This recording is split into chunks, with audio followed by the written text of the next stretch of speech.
편집하면 됩니다.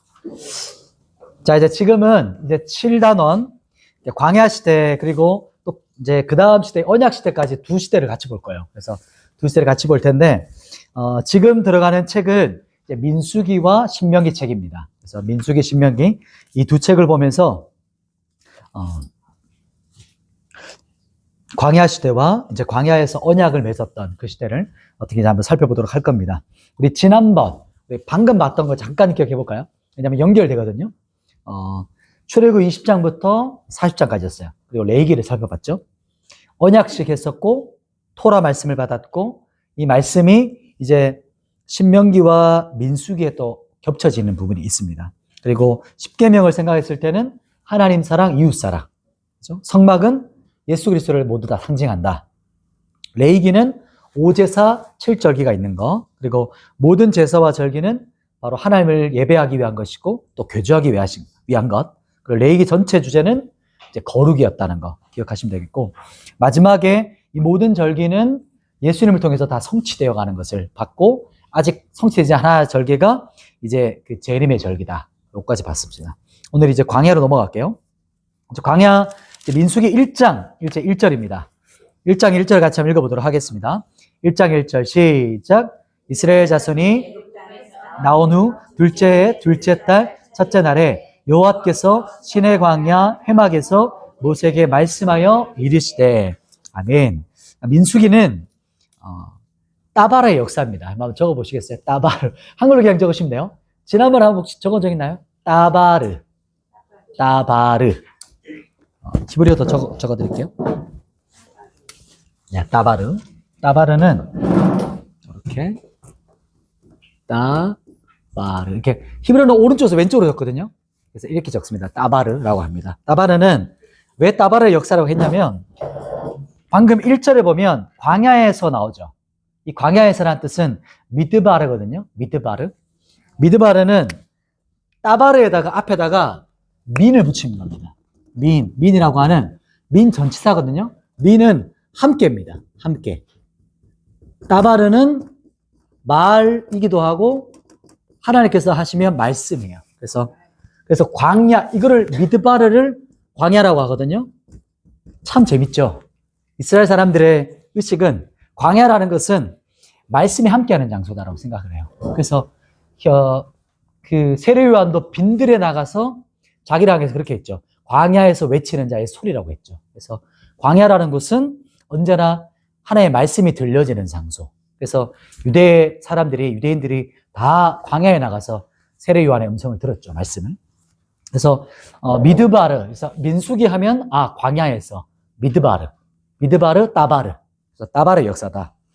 그러면 이스라엘 민족에게 있어서 광야라는 것이 이제 말씀이 들려지는 장소였거든요. 그런 것처럼 하나님께서 말씀하시면 따바르예요. 말씀이라고 했죠. 하나님 말씀하시면 따바르입니다. 그리고 우리가 하나님께 기도로 따바를 해요. 말을 해요. 그러면 이것도 이제 기도가 돼요. 말이. 그런데 우리가 사람에게 막 쏟아놓는 그 말은 뭐가 될까요? 오늘 성경에서는 원망불평이 됩니다. 똑같은 따바르거든요.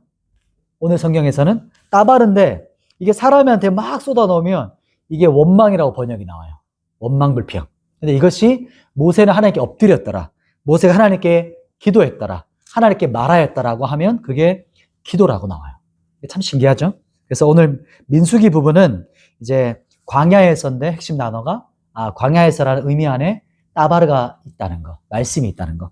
그리고 이것을 기억하시면 좋겠고, 그리고 민수기는 원망불평의 이스라엘 역사를 보는 참 안타까운 일이기도 해요. 그래서 우리가 이걸 반면교사 삼는 거죠. 같이 한번 가보도록 하겠습니다. 자, 이제 1장입니다. 민수기 1장은요, 우리나라 말로 또 영어로도 넘버를 쓰거든요. 그러니까 민수기, 백성 민자의 숫자, 이제 백성 수를 세는 거예요. 그래서 사람들은 숫자 세는 거구나 라고 생각하기 쉬운데, 더 중요한 질문이 뭐냐면 왜 수를 셀까요? 수를 왜 셀까요? 출애굽할 때 뭐라고요? 맞아요. 비슷해요. 출애굽할 때 우리는 이스라엘 백성이 나오는 거였는데 하나님은 그 백성을 향해서 뭐라고 지칭하셨죠? 여호와의 군대라고 하셨잖아요. 그래서 군대 수를 세는 거예요. 왜 세냐면 하나님의 군대의 숫자를 세기 위해서예요. 그러니까 하나님의 군대가 지금 이제 1세대거든요. 1세대의 군대를 세요. 나중에 또 한 번 더 세요. 왜 셀까요? 1세대 다 죽었어요. 2세대, 가나안 세대를 이제 다시 셉니다. 그래서 숫자 세는 게 또 나오니까, 아, 숫자 세는 건가? 근데 왜 세는가를 생각하면 민수기의 주제가 나오는 거죠. 자, 이스라엘 백성들이 이제 하나님의 군대를 세는 것이고, 이제 군대를 조직합니다. 이제 세워요. 그 군대를 조직을 하는 것이 바로 민수기의 시작이에요. 이제 1장 보시면 지파별로 숫자를 세죠. 자, 넘어가서 2장에 보시면, 혹시 여러분 이런 어떤 비슷한 도표 있나 모르겠어요. 제가 뭐 이렇게만 보여드릴게요. 나중에 영상 볼 때 땡겨서 한번 보세요.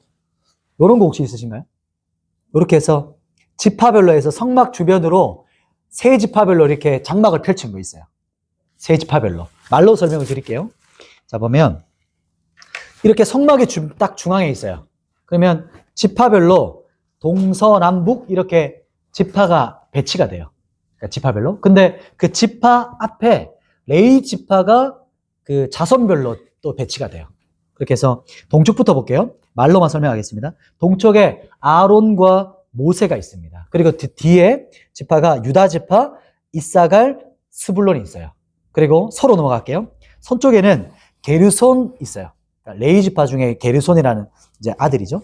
게르손 자손이 있고 그 지파가 에브라임과 므낫세와 베냐민이 있어요.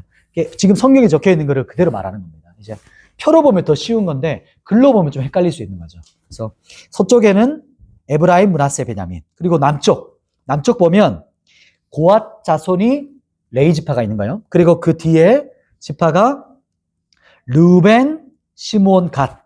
그러니까 르벤이 이제 그 중에 핵심 리더인 거예요. 제가 처음에 말씀드렸던.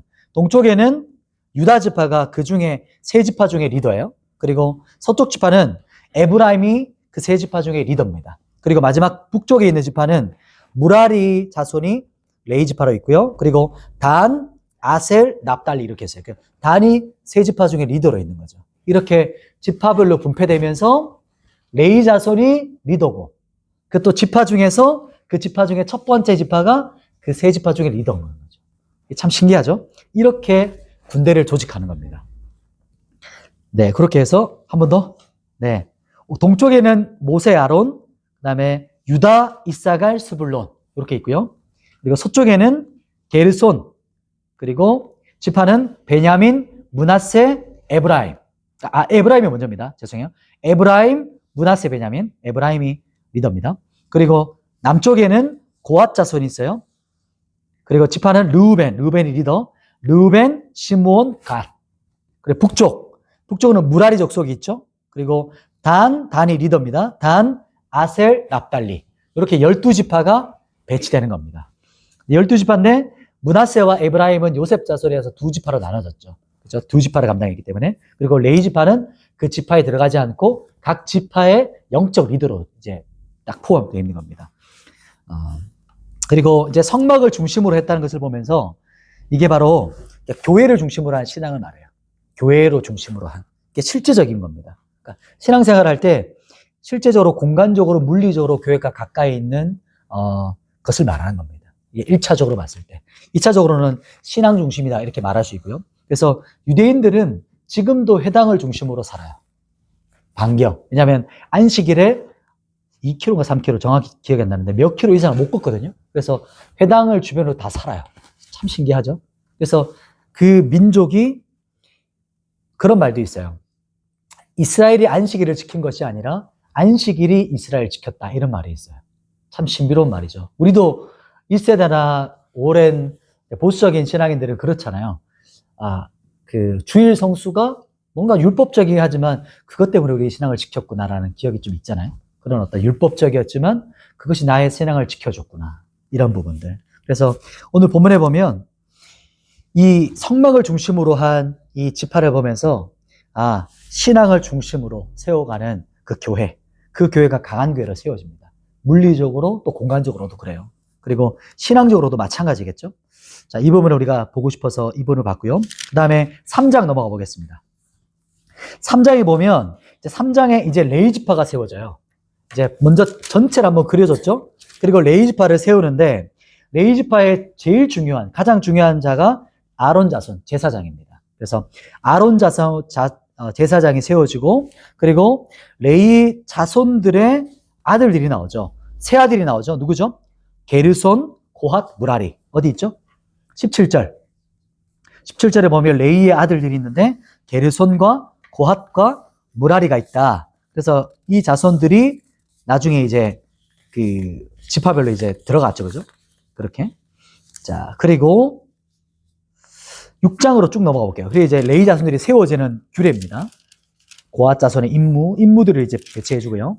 6장 부분은 이제 나시린에 대한 게 나와요. 나시린 들어보셨죠?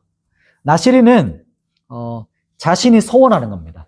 레이 지파가 아닌데 자신이 나시린으로 서원해서 기도하는 거예요. 그렇게 하나님께 서원하는 겁니다. 그러니까 즉 레이 지파가 아니라 평신도를 말하는 거죠. 지금으로 보면 그러니까 평신도 말이 좋진 않아요. 네.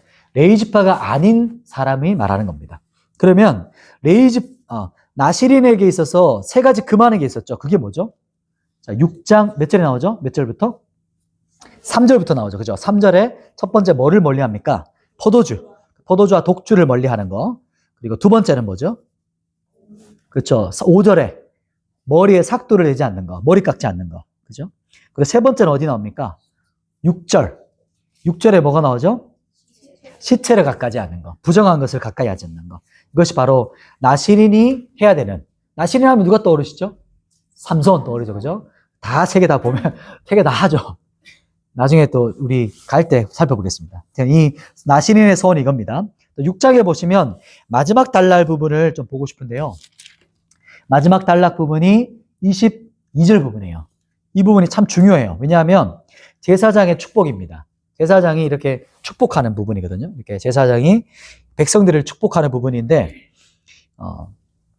미완료 동사가 나와요. 6개. 미완료 동사. 미완료 동사는 말은 ing거든요. 쉽게 말하면 계속 된다는 거죠. 끊이지 않고 지속되고 반복되어지고 진행되고 있다는 거예요. 지금도. 그래서 동사 부분을 주목할 텐데요. 자, 복을 주시고 몇 절이죠? 24절. 이제 동사를 한번 동사에 포커스입니다. 첫 번째 동사 복을 주시고 두 번째는요. 울타리쳐 지켜주시고 이게 보호하신다는 겁니다. 지켜주신다. 그리고 25절에 얼굴빛을 비춰주시는 거. 이게 세 번째죠. 그리고 은혜 베푸시는 거. 25절에 은혜 베푸신다. 그 다음 다섯 번째 얼굴을 향하여 드신다. 얼굴을 향하여 드신다. 그리고 여섯 번째 평강을 주신다. 이제 이게 여섯 번째입니다. 그래서 하나님은 이제 이렇게 운동하시는 건 운행하신다는 거죠. 이렇게 하나님께서 어떻게 움직이시는가를 이렇게 말해주는 거죠. 그래서 이 6개의 축복이 나오는데 우리 신약에서도 축도가 나오잖아요. 축도 기억나세요? 지금은 우리 주 예수 그리스도의 은혜와 그래서 은혜를 두 번째예요. 보면 얼굴 비춰주시는 거 그리고 은혜 베푸시는 거에 포함되죠. 그리고 두 번째 뭐였죠? 하나님 아버지의 사랑하심과 보시면 이게 24절에 보면 복을 주시는 겁니다. 하나님께서 사랑하시고 지키시고 보호하시는 것이 첫 번째 해당되는 부분이에요. 그리고 성령의 교통하심, 이 축복이 좀 나오죠. 그래서 이것은 26절 보시면 평강 주시는 것. 하나님의 평강이 이제 있는 상황, 우리를 향해서 그렇게 이끄시는 것. 이 부분이 축도와 이제 맞물려지는 거죠. 그래서 제사장의 축복을 우리 자녀들에게 자주 해주시면 좋아요. 제사장의 축복으로. 이렇게 꼭 외우셔서 이렇게 해주면 좋을 것 같아요. 이게 구약의 히브리어 문장으로는 완벽하게 이렇게 딱 한 문장 있다가 좀 더 늘어났다가 좀 더 커졌다가 이렇게 참 신비로운 문장으로 되어 있거든요. 또 우리는 한글로 이렇게 보시면서 내게 복 주시고 지키시기 원하고 얼굴을 비추시고 은혜 베푸시기 원하고 얼굴을 내게로 향하여 드시고 평강 주시기 원한다. 이렇게 계속 입술에 보시면서 자녀에게 축복해 주시고 그렇게 기도해 주시면 이게 바로 제사장의 축복이기도 해요. 아론 제사장의 기도. 그래서 이분이 참 유명한 기도입니다. 자, 그리고 자, 이제 6장을 살펴봤고요. 그 다음에 이제 드디어 이제 7장부터는 겹쳐지는 거기 때문에 좀 넘어갈게요. 이제 제사법과 이런 어떤 부분들입니다. 레위기라 겹쳐지는 겁니다. 11장까지 가겠습니다. 11장에 이제 드디어 광야가 시작됩니다. 광야 예정이 시작됩니다. 그러면 이제 뭐가 본격적으로 시작될까요? 1절 한번 읽어볼까요? 자, 11장 1절 시작. 여호와께서 백성이 악한 말로 원망하네 여호와께서 들으시고 진노하사 여호와의 불을 그들 중에 붙여서 지시면 그들을 살게 하시매. 아멘. 보시면 1절에 백성이 악한 말로 뭘 하죠, 이제 원망하기 시작합니다. 우리 여러분 교재 보시면 이제 그래도 지도가 좀 크게 있죠. 그걸 보면서 참고를 하면서 성경도 보시면서 여기 공간이 작기 때문에 성경에다 메모하실 분은 성경에 하시고 다른 공간에 하실 분들은 공간에 하시면서 가보는 겁니다. 자, 첫 번째 악한 원망이 뭐였냐면 1절에 악한 말로 원망하시는데 그런데 그 원망을 누가 들으셔요? 여호와께 들으세요. 이게 참 무서운 거죠. 우리는 말로 하는데 하나님께서 그걸 듣고 계시다는 것을 기억해야 됩니다. 우리의 말과 기도를 듣고 계시는구나. 그리고 악한 원망에 하나님께서 어떻게 하시죠? 진노하세요. 그 진노로 응답하시는데 그 진노의 응답이 불로 11장 금방 이제 원망 받는데요. 이제 불로 끝을 살아요. 그래서 그것을 3절에 보면 다베라라고 합니다. 불에 탄 곳. 하나님께서 불로 심판하신 것이라 말하는 거죠. 근데 4절에 보면 주목할 부분이 우리 같이 한번 읽어볼까요? 4절 시작. 그들 중에 섞여 사는 다른 인종들이 탐욕을 품음에 라고 합니다. 여기까지 보면 섞여 있었던 인종들이 있었어요. 이 인종들이 누구였냐면 이제 출애굽할 때 하나님께서 기적만 보고 따라온 사람들이었어요. 이스라엘 백성들이 아니라. 근데 그들이 어떻게 말하냐면 5절과 6절에 말하죠. 우리가 값없이 아니죠. 노예의 대가였죠. 값없이 뭘 먹었냐면 생선, 오이, 부추, 참외, 막 파, 마늘 이런 거 먹었다. 고기 먹고 싶다고 막 얘기합니다. 거짓말이죠, 쉽게 말하면. 그런데 이 말을 하면서 원망불평을 쏟아놔요.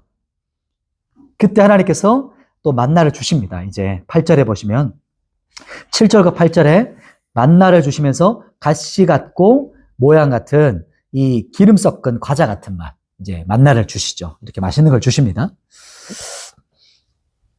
그런데 이 원망의 말을 듣고 그런데 온 백성들이 어떻게 하냐면 불평해요. 10절에 보면 온 종족들이 각기 장막 문에서 웁니다. 얼마나 많은 사람들이 울었을까요? 그러면서 모세가 어떻게 하냐면 이제 11절부터 쭉 이제 모세 기도해요. 안타깝죠. 모세가 하나님, 제가 이 민족 낳았습니까?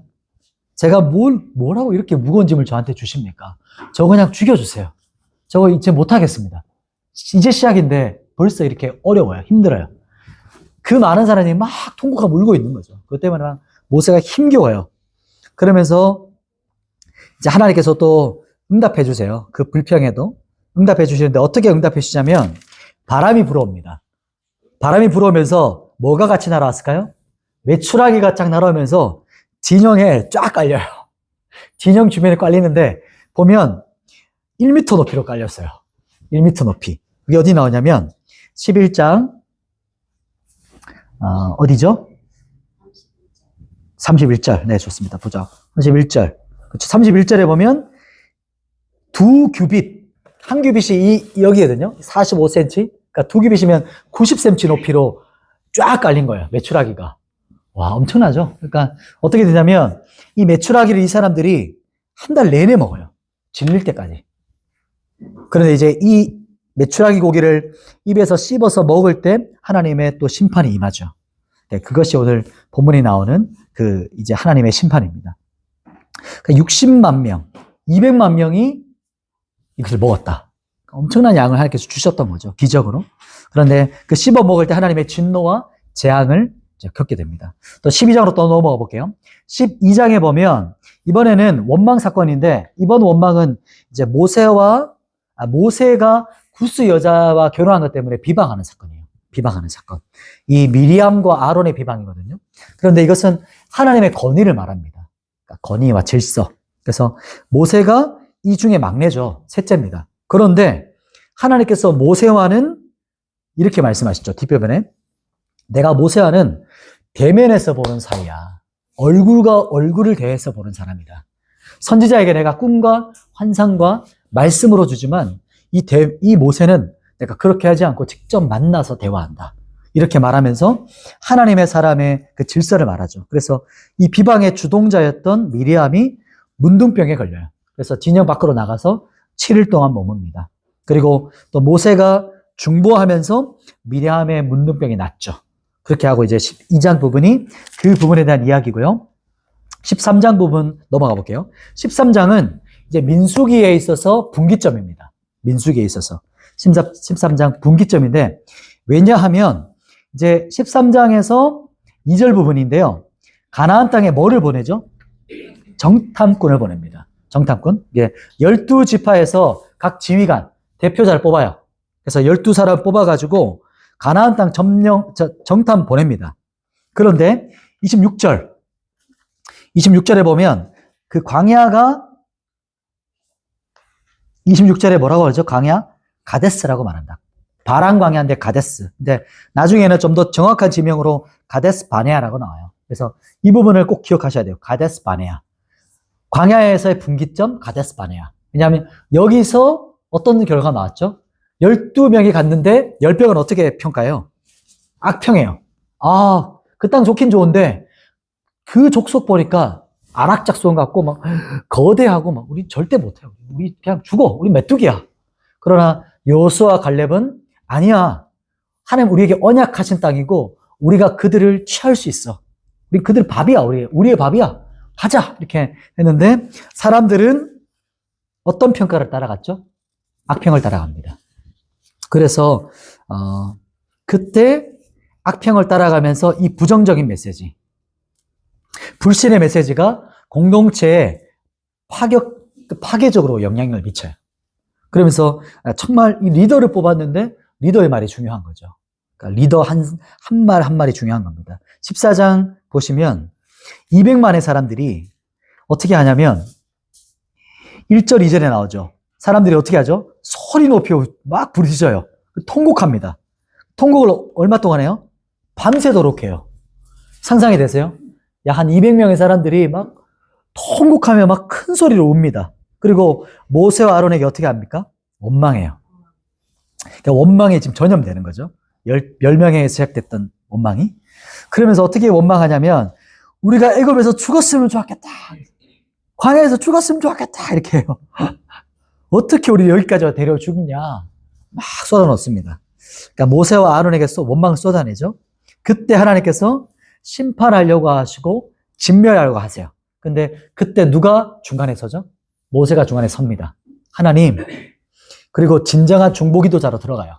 그래서 중보기도라는 게 중간에 선다는 거거든요. 그래서 하나님의 성품과 언약의 신실함을 두고 의뢰해야 기도해요. 그 부분이 이 11절 부분, 뒷부분에 대한 이야기입니다. 이제 13절에 모세가 여호와께 여짜오되라고 하면서 기도하죠. 그죠? 기도하면서 나아갑니다. 그러면서 모세가 중간에 서서 하나님 앞에 기도하며 나아가요. 그래서 하나님께서 그 기도에 응답하셔서 진멸하진 않으세요. 그래서 진멸하지 않지만 그러나 그 악평과 불평의 대가를 치릅니다. 정탐한 날이 며칠이었죠? 40일이었거든요. 그래서 40일을 하루를 몇 년? 1년으로 쳐서 40년 어떻게 시작되죠? 광야 방황이 시작됩니다. 이때가 시작된다는 거죠. 그래서 그 말이 바로 뭐라고 말씀하셨냐면 네가 나에게 말한 대로 내가 응답하겠다. 그래서 말이라는 게 정말 중요한 거죠. 그래서 14장 11절에 보면 네가 나한테 말한 대로 내가 응답할 거야 라고 말씀하고 있는 겁니다.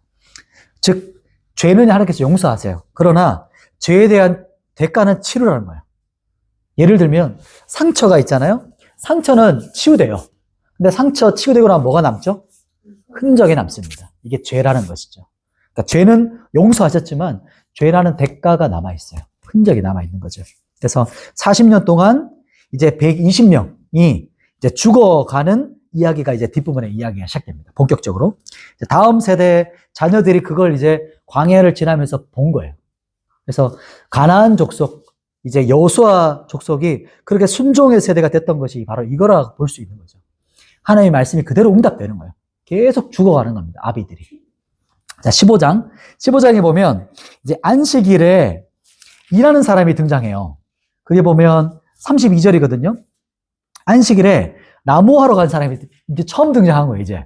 안식일에 일하면 안 되는데 처음으로 이제 일하는 사람이 다 등장하면서 하나님께 어떻게 할까요? 모세가 묻습니다. 하나님께서 돌로 쳐 죽여라. 그래서 하나님께서 이걸 보면서 우리가 하나님의 계명이 얼마나 무거운가를 볼 수 있는 거죠. 지금 우리가 상상도 못할 일이죠. 안식일에 일했다고 무섭죠? 근데 진짜 이걸 보면서 우리가 하나님의 계명이라는 게 얼마나 무거운가. 말씀대로 임하는 거죠. 그리고 첫 시작이기 때문에 이것이 한번 무너지면 이제 어떻게 될지 모르는 거죠. 또 15장 뒷부분에 보면 이 부분은 하나의 팁이긴 한데 보시면 38절과 39절에 보면 옷단 귀에다 술을 만들어요. 술. 이 술이라는 게 있거든요. 근데 우리나라에 없는 거예요. 그래서 이게 참 볼 때 해석하기 어려운데 이게 뭐냐면 옷단에다가 이렇게 찌찌뜨라고 해서 이렇게 술을 다는 겁니다. 이게 뭐냐면 이렇게 그냥 그림이 없으니까 요렇게 된 이렇게 묶어놓은 매듭 지어놓은 이렇게 옷이 있으면 이렇게 이게 찌찌뜨예요. 이게 술이에요. 그래서 이스라엘 사람들은 이 찌찌뜨를 이렇게 만지면서 암송을 했어요. 그래서 옷단을. 그래서 제사장들은 항상 이 옷 안에 이것을 입었습니다. 그래서 혈루증 여인이 예수님의 옷가만 만져도 낫겠다 했던 게 저걸 만든 거예요, 이제. 그래서 이게 말씀을 상징하는 겁니다. 말씀을 암송할 때마다 만졌던 것. 그래서 이 술은 본문에 보셔도 계명을 기억하여 준행하라 이렇게 말하죠. 보면. 그죠? 39절에 보면 이 술을 너희가 보고 여호와의 모든 계명을 기억하여 준행하고 이렇게 나오죠. 그래서 암송할 때마다 지금 정통 유대인들은 아직도 이렇게 이런 옷을 입고 이렇게 암송을 해요. 이렇게 회당에서. 참 신기하죠? 그래서 참 이게 연상기법인 거예요. 만지면서 이렇게 암송을 해가는 겁니다. 이 부분이 그렇게 되면 혈루증 여인이 이 찌찌뜨를 만지면서 말씀을 잡은 거구나. 말씀으로 치유된 것이구나. 이걸 기억할 수 있는 것이죠. 그리고 이제 16장은 고라의 반역입니다. 고라 자손 기억나시죠? 고라의 반역이 어떤 거였냐면 고라가 당을 지어요. 고라뿐만 아니었어요. 고라와 다단과 아비람과 벨렉의 아들들이 있었습니다. 근데 주동자가 고라였던 거죠. 그래서 고라가 당을 지어서 야, 너희 너무 부수에 지나치다. 모세와 아론에게 이제 하는 거죠. 당을 짓는 거죠. 대적하는 거죠. 우리 모두가 다 하나님의 자녀고 다 레위지파인데 왜 너희만 그런 걸 하냐? 너희만 왜 제사장이냐? 이렇게 말하면서 너희만 왜 지도자로 높이냐? 그리고 고라가 자신을 높입니다. 그 부분이 이제 민수기 16장 4절에 나오죠. 자신을 높이죠. 그러나 모세는 그 말을 듣고 어떻게 하냐면 4절에 모세가 그 말을 듣고 엎드려요. 고라는 자신을 높이고 모세는 엎드려요. 이 모습이 참 대조적이죠. 그리고 어떤 일이 있었냐면 이제 6절에 향로를 가지고 하나님께서 기름 부어 세운 지도자가 누군가를 내가 말해주겠다 이렇게 말씀하세요. 그래서 모세가 말하죠. 너희도 정말 귀한 레위지파로서 이렇게 거룩한 예배를 섬기는 지금 리더로 섰는데 너가 지금 분수에 지나치다. 모세가 말합니다. 책망하죠. 그러나 계속해서 고라와 일당들이 대적합니다. 결국에 어떻게 되냐면 31절. 결국에는 어떻게 되냐면 31절 같이 읽어볼까요? 시작. 그가 이 모든 말을 마치자마자 그들이 섰던 땅바닥이 갈라지니라. 아멘. 민수기 16장 31절에 보면 땅이 열려서 삼켜버렸어요. 무서운 일이죠. 그래서 이 고라와 그 일당들, 그 가족들이 서 있는 땅이 그냥 열려서 그들을 삼켜버리고 죽어버립니다. 이게 참 고라를 따랐던 자들은 어떻게 되냐면 35절이죠. 분향하던 그 불에서 불이 나와서 250명을 불살라 죽여요. 즉각적인 하나님의 심판이 임합니다. 그러니까 그런 하나님의 심판의 현장을 보고도 그런데 41절에 보면 모세와 아론을 백성들이 어떻게 하죠? 원망해요. 오히려. 너희가 죽였다고. 하나님의 영광이 임하는 것을 이스라엘 민족이 봤는데도 이렇게 볼 수 있구나. 그리고 뭐라고 막 원망하는데 그때 하나님께서 하나님의 영광으로 임하세요. 그러니까 모두가 다 느낄 수 있게, 알 수 있게 임하신 거죠. 그리고 이스라엘 민족을 멸하시라고 할 때 또 모세가 어떻게 하냐면 중보로 섭니다. 하나님께 기도로 나아가요. 그때 하나님께서 멈추시고 그러나 연병이 시작됩니다. 그래서 이 연병이 시작되고 나서 아론이 속죄하죠. 아론이 속죄제를 드립니다. 그때 연병이 그치고 연병으로 죽은 자가 몇 명이나 되죠? 14,700명이나. 엄청난 사람이 죽었죠. 14,700명이 죽습니다. 이런 참 처참한 결과가 일어납니다. 그리고 또 17장.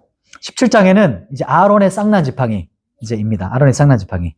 아론의 쌍난 지팡이라는 말 들으면 기적과 능력이구나 이렇게 생각할 수 있는데 이것도 또 하나의 지도자 통치권에 대한 또 하나의 또 원망불평에 대한 이야기였어요. 왜냐하면 지휘자들마다 이제 지팡이 가지고 와라. 지팡이는 뭘 상징하죠? 스텝 이거. 그러니까 통치권을 말하는 거죠. 지휘권. 그래서 옛날엔 지팡이 이것이 리더를 상징했거든요. 그래서 각 지휘관들, 각 지파마다 장로들이 이제 그 지팡이를 잡고 있었겠죠. 그래서 그것을 장막에 모읍니다. 증거의 장막에. 그래서 진정한 지도자가 누군가, 하나님께서 이스라엘 가운데 세운 자가 누군가 이제 말씀하는 거죠. 그러네 8절에 보시면 우리 같이 한번 읽어볼까요? 8절에 시작. 이튿날 모세가 증거의 장막에 들어가 본즉 레위 집을 위하여 낸 아론의 지팡이에 움이 돋고 순이 나고 꽃을 피워서 살구 열매가 열렸더라. 아멘. 신비롭죠? 움이 돋았고 순이 났고 꽃이 피어서 살구 열매가 맺혔어요. 그래서 아론의 지팡이는 뿌리가 있는 게 아니었죠. 그냥 죽은 나무입니다. 거기에 싹이 나는 거죠. 움이 돋고 순이 나고 꽃이 피고 살구 열매가 맺혔다. 그래서 지성소 안에 이 아론의 지팡이를 줍니다. 그죠? 이게 바로 또 하나의 반역의 표징이었어요. 그리고 또 이후로 모세와 아론 제사장에 대한 이제 앞으로는 도전이 없습니다. 제사장에 대한 도전은. 여기서 살구나무 열매가 맺혔는데 보면 살구나무 열매가 성소에 보면 우리가 등잔대 아까 봤잖아요. 등잔대 이게 7 글첩대. 그 형상이 메노라의 형상이 살구나무 형상. 샤케드라고 하는 깨어있으라는 말이거든요. 그래서 깨어있으라. 그래서 이 살구나무 열매, 살구나무의 이제 형상이었어요. 그리고 예레미야 선지자에게 보여줬던 환상에도 이 이제 살구나무 열매, 살구나무를 보여주시거든요. 그래서 이게 다 연결되어 있어요. 그래서 7 금초대, 7 여호와의 영, 그리고 신약의 7 교회. 그러니까 7 금초대가 신약의 7 교회잖아요. 그걸 기억하시죠? 그래서 그 부분이 이렇게 연결되어집니다. 또 18장 부분 넘어가 볼게요. 18장에는 하나만 보면 되는데 영원한 소금 언약을 맺으세요. 19절. 19절에 보면 제사장과 이제 영원한 소금을 언약을 맺으시면서 이제 레위 지파에게는 21절에 11조를 그의 기업으로 삼게 하신다. 이것이 바로 19절과 21절의 부분의 핵심적인 부분입니다. 한 장 넘어가서 20장 넘어가 보겠습니다. 20장에 이제 가데스입니다. 20장 가데스인데 가데스에서 또 다툼이 일어나요. 어떤 다툼이냐면 물 때문에 이제 일어났는데 왜 이 사건이 중요하냐면 모세가 반석을 2번 쳐요. 땅 때려요. 그런데 하나님께서는 때리라고 하지 않으셨고 가리키라고 하셨거든요. 그 부분이 어디냐면 8절입니다. 8절 같이 한번 읽어보겠습니다. 시작. 지팡이를 가지고 내 형 아론과 함께 회중을 모으고 그들의 목전에서 너희는 반석에게 명령하여 물을 내라 하라. 내가 그 반석에 물을 내게 하여 회중과 그들의 짐승에게 마시게 할지니라. 아멘. 하나님께서 반석을 향하여 가르쳐라. 이렇게 하면서 그러면 명령하면 내겠다. 이렇게 하셨는데 모세가 얼마나 원망과 불평에 막 힘들었으면 11절이죠. 10절부터죠. 10절이죠. 우리가 물을 내겠다. 이렇게 하면서 반석을 11절에 2번 칩니다. 그랬더니 물이 많이 나와요. 하나님께서 응답을 하셨어요. 많이 주십니다. 그러나 이 사건 때문에 뭐라고 하시냐면 12절에 네가 내 거룩함을 나타내지 못했다 라고 하면서 결정적으로 모세가 가나안 땅에 들어가지 못하는 일이 여기서 이제 있죠. 나중에 기도했으면 그게 또 안 된다라고 하셨던 부분이 또 나오죠. 참 무리바 물사건. 그래서 이 사건이 중요한 무리바 물사건. 다투었던 장소. 다투었던 그 물 사건이라는 거 볼 수 있는 것이죠. 조금 더 속력을 조금 더 낼게요. 21장 가보겠습니다. 21장은 노뱀 사건입니다. 노뱀은 불뱀이거든요. 불뱀은 또 뭐가 있었을까요? 5절에 또 원망입니다. 계속 나오죠. 참, 너무 심한데 이런 느낌까지 들 정도로 계속 반복해요. 원망, 불평. 근데 우리도 그랬지 않을까. 또 우리 인생이 참, 우리는 이렇게 장만 이렇게 쭉쭉 보지만 우리 인생을 돌아보면 이 사람의 인생이 내 인생이구나 라는 좀 볼 수 있습니다. 5절 원망. 그래서 6절에 불뱀을 보냅니다. 이 불뱀이 보내셨다고 했는데 이 보냈다는 것은 열쇠를 열었다는 거예요. 열쇠를. 그 전에 잠궈 두셨어요. 상상해 보세요. 광야에서 뱀에 안 물려요. 사람들이. 얼마나 신기해요. 안에 잠궈뒀던 거죠. 근데 여셨어요. 원래 물려야 되는데 안 물린 거죠. 여셨습니다. 그리고 불뱀에게 물려 죽는 자들이 생깁니다. 그래서 아마 이제 독뱀이었겠죠. 물려 죽는 자들이 생기니까. 근데 하나님은 또 구원할 길을 내세요. 그리고 8절에 불뱀을 만들어서 장대에 높이 달아라. 왜 이 사건이 중요하냐면 9절에 높뱀을 달아서 장대 위에 뱀을 답니다. 그랬더니 뱀을 본 자는 어떻게 되죠? 살아요. 나아요. 그래서 요한복음에 뭐라고 하죠? 인자가 광야에서 뱀을 든 것처럼 인자가 들려야 하리라 말씀하시죠. 그럼 이 노뱀이 누구를 말하는 겁니까? 예수님을 말하는 거죠. 그리고 이 노뱀이 효험이 있는 게 아니에요. 노뱀이 막 믿어야 되겠다. 이게 아니고 하나님의 말씀을 듣는 것. 말씀을 믿음으로 바라본 것. 이게 말하는 것이고요.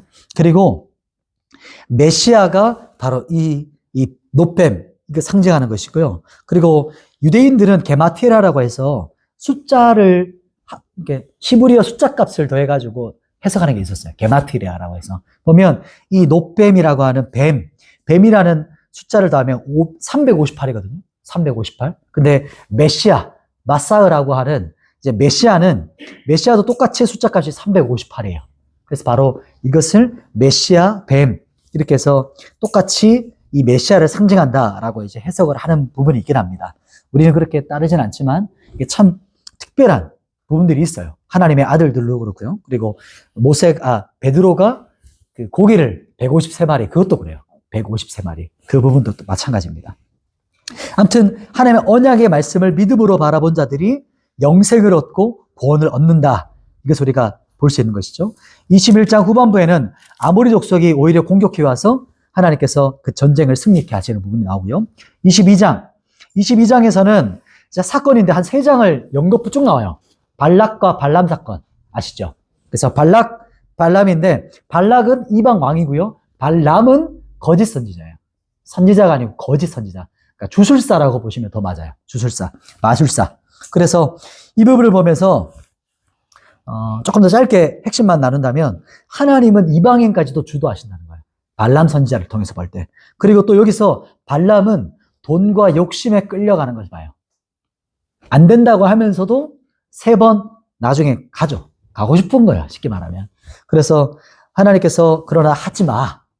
이건 저주하지 마. 이렇게 말씀하고 나서 갑니다.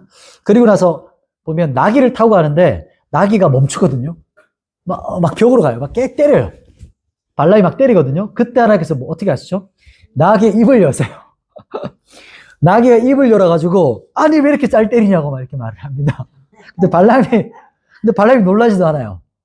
너가 내 말 안 듣고 왜 안 가냐 이렇게 하니까 제가 주인님의 말을 한 번이라도 온 적 있냐고 막 이렇게 막 하니까 발람이 그런 거 없지 이렇게 말해요. 참 신기하죠. 우리가 나귀가 말하면 깜짝 놀라지 않았을까요? 그래서 발람이 아무튼 하나님은 나귀까지 역사하세요. 나귀 입을 통해서 역사하세요. 나귀는 뭘 봤어요? 앞에서 천사가 칼에 손들고 걸 봐요. 근데 발람은 못 봐요. 이게 우리가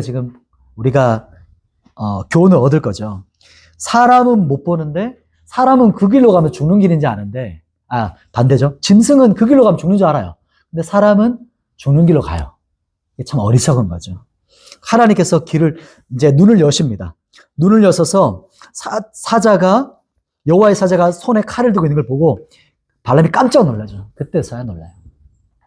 그리고 23장에 보시면 넘어가면서 23장에 돈의 매수에서 복채죠. 복채. 쉽게 말하면. 돈의 매수에서 저주해달라고 합니다. 그러나 하나님께서 저주하지 못하게 오히려 축복하죠. 3번의 축복을 합니다. 그래서 가라고 하면서 이야기가 마무리되고요. 그러나 이야기가 그렇게 축복으로 하나님께서 이스라엘 지파에게 오히려 축복을 계속해서 축복하는 것으로 마무리될 것 같았는데 25장에 보면 안타까운 바알 부올의 사건, 음행 사건이 벌어져요.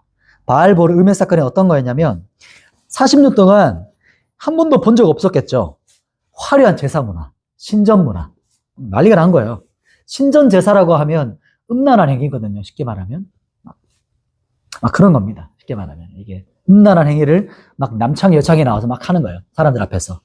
그러니 이것 때문에 이스라엘의 백성들이 음란한 행위에 거의 들어가게 되는 거예요. 거기 참여하게 되는 겁니다. 하나님께서 진노하시고 그 진노로 그 진노 앞에 비느하스라는 자가 하나님의 분노로 열심으로 진노 열심과 질투로 음행하는 현장에 있는 남자와 여자를 창으로 그 자리에서 죽입니다. 하나님의 심판이라고 하면서 그때 하나님의 연병이 그치죠. 25장 8절에 연병이 그쳤는데 몇 명이 죽었냐면 24,000명이 또 죽습니다. 하나님의 심판이 임했던 것이죠. 죽지 않아도 될 자들이 죽은 거예요. 죽지 않아도 될 자리 음행 때문에. 그리고 26장 넘어가면 슬로보앗의 딸들이 나와요. 인구조사, 이제 2차 인구조사가 나오면서 2차 인구조사는 넘어가고요. 이제 26장에 갈렙과 여호수아 외에는 다 죽죠. 그래서 2차가 시작되는 겁니다. 다 죽었기 때문에. 그리고 슬로보앗 27장에 보면 넘어가서 27장에 슬로보앗의 딸들이 있는데 슬로보앗의 아들이 없었던 거예요. 그래서 그 기업, 땅이 다른 지파에게 혹시 가지 않을까라고 해서 이 딸들이 일어나서 이 땅을 저에게 주십시오. 그래서 그러면 너희가 같은 가족들 안에서만 서로 지파 안에서만 결혼해라. 그렇게 해서 이 지파가 이 땅이 다른 지파에게 넘어가지 않도록 했던 그 슬로보앗의 땅들. 그때부터 이제 이것이 법으로 보면 첫 재판이 그 다음에게 계속 유효되는 게 뭐라고 하더라? 관행이 아니라 뭐라고 하죠? 그 다음 재판에 똑같은 재판이 있으면 그 전 재판에 그걸 따라가는 거. 참고하는 거. 판례. 그런 것들을 따라가는 거죠. 이게 슬로봇의 딸들에 대한 겁니다. 그래서 28장에 넘어가고요. 그리고 이제 모세가 새로운 지도자 아론에게 안수해서 새로운 위임식을 거칩니다. 그리고 28장을 다시 한번 안식일과 절기 때 드리는 제물에 대해서 말하는 부분. 이제 그 부분이 이제 제사법 나오죠. 그리고 절기 나오죠. 그죠? 반복돼서 넘어갑니다. 그리고 28장 넘어가고 29장, 30장, 31장까지 가보죠. 31장에 보면 발렘의 깨로 말미암아서 이스라엘 백성들이 음란에 빠지게 됐던 거. 31장 16절 부분 나오죠. 뭐라고 말하냐면 바알 부올의 사건으로 인해서 이제 범죄했던 것이 나오는 거죠. 여기서 이제 조금 더 구체적으로 말하는 겁니다. 앞부분을. 그러면서 죽지 않은 자들이 죽었던 것. 그래서 원수, 이제 미디안을 원수를 갚는 것을 또 나오고요. 33장. 자, 뒷부분은 조금 더 스킵하면 넘어갈게요. 33장 넘어갑니다. 마지막 모세의 교별 설교입니다. 이제 이때부터. 그리고 52절 부분을 보면 너희가 가나안 땅의 원주민 더 몰아내지 못하면 진멸해야 돼. 그렇지 못하면 오히려 너희가 그들에게 고통당하고 그들이 너희를 괴롭게 할 거다. 이렇게 말을 하죠. 근데 안타깝게도 이 말씀이 성취되어서 안타까운 일이 벌어지지만 하나님께서 고별 설교하시면서 진멸해라. 너희가 정복해라. 완전히 다 이겨버려라. 이렇게 말씀하시는 겁니다. 그리고 34장에서는 지파별로 땅의 경계를 주는 겁니다. 이 부분에. 이제 여호수아로 넘어가기 전에. 이제 가나안 땅 정복 전에 너희가 이렇게 지파별로 땅 경계를 나누고 지파별로 너희가 땅을 이렇게 정복해. 라고 말씀하시는 거고, 땅을 실제 영적으로 위협을 받는 겁니다. 그리고 35장, 이제 이 부분에서는 모압 평지에서 마지막 모압 평지. 여기서 하나님의 마지막 고별 설교로 말씀하는 것입니다. 그리고 이제 이 부분이 이제 신명기의 장소가 되는 거예요. 35장, 36장 이 부분 넘어가는 부분이. 그리고 모압 평지에서 신명기의 마지막 고별 설교를 나오는 것이죠. 자, 이제 마지막 이제 신명기인데요. 신명기는 진짜 짧게 우리 핵심만 제가 한 4, 5분 정도만 해드리도록 할게요. 자, 신명기의 핵심 주제는 말로 하죠. 바로 저것이죠. 신명기 핵심 주제는 이제 선민교육서인데 4가지가 있습니다. 주제. 적어드리면 좀 빠르겠죠? 첫 번째, 사랑입니다. 사랑. 하나님 사랑 말하는 것이죠. 쉐마 나오죠. 그리고 두 번째는 거룩입니다. 이 부분이 신명기의 핵심 주제 네 가지입니다. 사랑, 거룩, 그 다음에 주권. 하나님의 절대 주권을 말하는 것이죠. 네 번째는 보응입니다. 나중에 신명기 28장 부분이 나오는 부분에 하나님께 축복하시고 저주하시는 부분. 그래서 사랑, 거룩, 주권, 보응. 이 네 가지가 신명기 전체를 말하는 핵심 주제가 나오고요. 그리고 설명하면 길어지니까 그냥 단어만 말할게요. 그리고 신명기에 신학이 나와요. 신학이면서 사상. 이게 조금 다른 부분인데 신명기의 중심 사상이 나옵니다. 이게 세 가지가 나오거든요. 이것도 한번 적어보시겠어요? 유일신 여호와. 유일신 여호와. 이게 쉐마죠. 오직 유일한 여호와시라. 그 부분을 말하는 겁니다. 그리고 복과 저주. 우리 신명기 하면 28장 복 받는 것과 저주 받는 것 기억나시죠? 신명기가 또 중요한 부분은 예배 초소와 중앙화입니다. 중앙화라고 해서 무슨 말이냐면 예배 초소, 예배를 중심으로 사는 것 또 뿐만 아니고 예배 예루살렘이 핵심. 여기서 예루살렘이 나오진 않지만 이제 거할 그 초소, 성막에 있는 그곳, 성막. 이제 나중에 하나님께서 지정해주는 그곳에서 너희가 예배드리러 와야 돼. 그러니까 중앙 성소법인 거죠. 나중에 이제 계속해서 나오겠지만. 그래서 다니엘도 성소를 향해서 문을 열고 기도하는 것이 바로 여기서 나온 사상인 겁니다. 신학. 이 부분이 그분이고요. 쉐마의 신명기에서 제가 두 부분만 한번 살펴드릴게요. 신명기 6장입니다. 성경을 한번 볼게요. 신명기 5장은 10계명이 반복되는 거고요. 6장을 넘어가면 쉐마 본문이잖아요. 쉐마 우리가 저희 교회는 아마 자주 들으셨을 것 같아요. 잘 아시죠? 쉐마. 그죠? 쉐마를 보면 쉐마 본문인데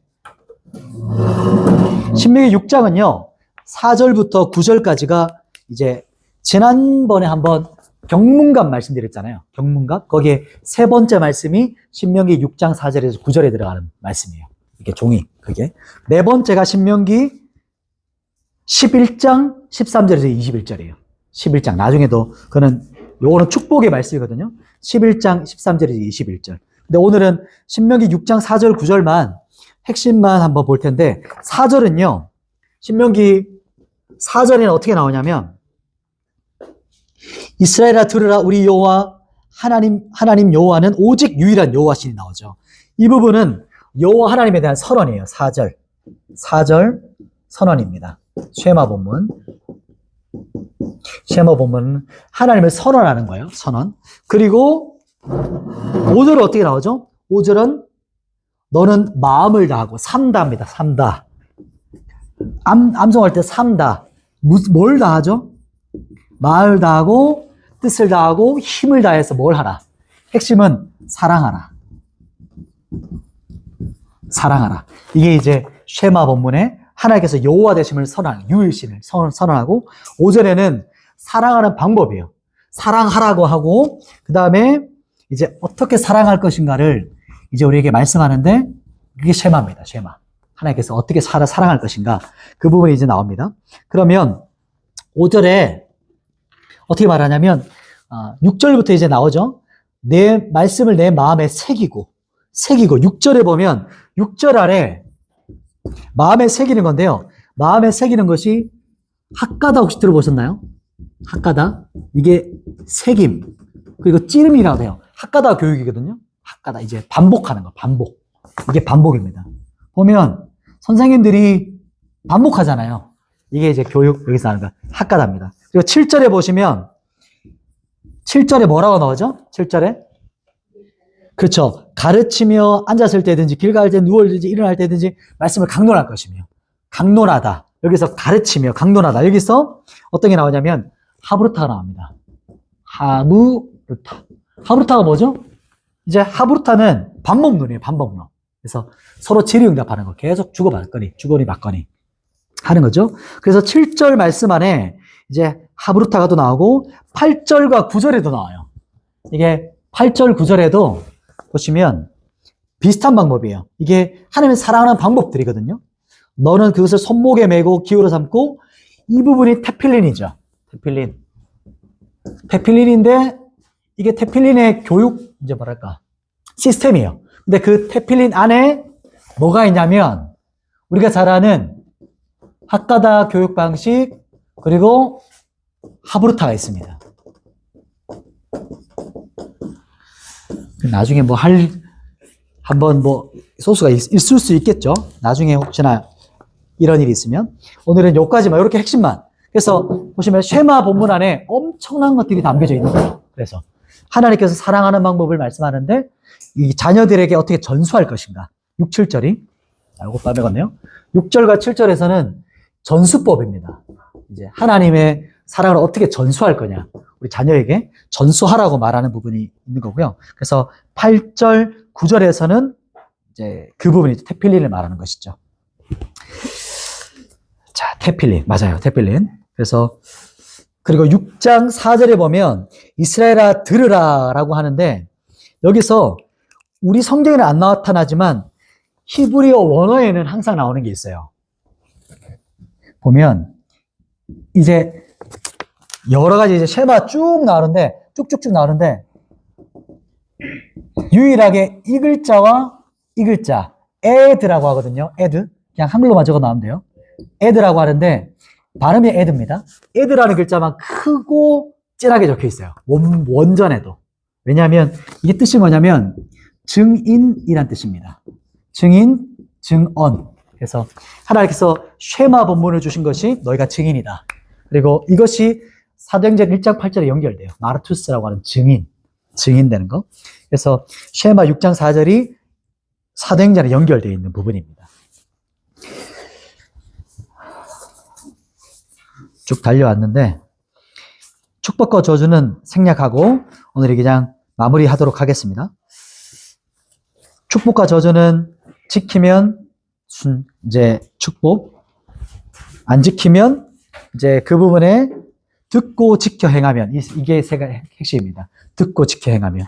그런데 결론을 지으면서 모든 저주를 누가 담당하셨을까요?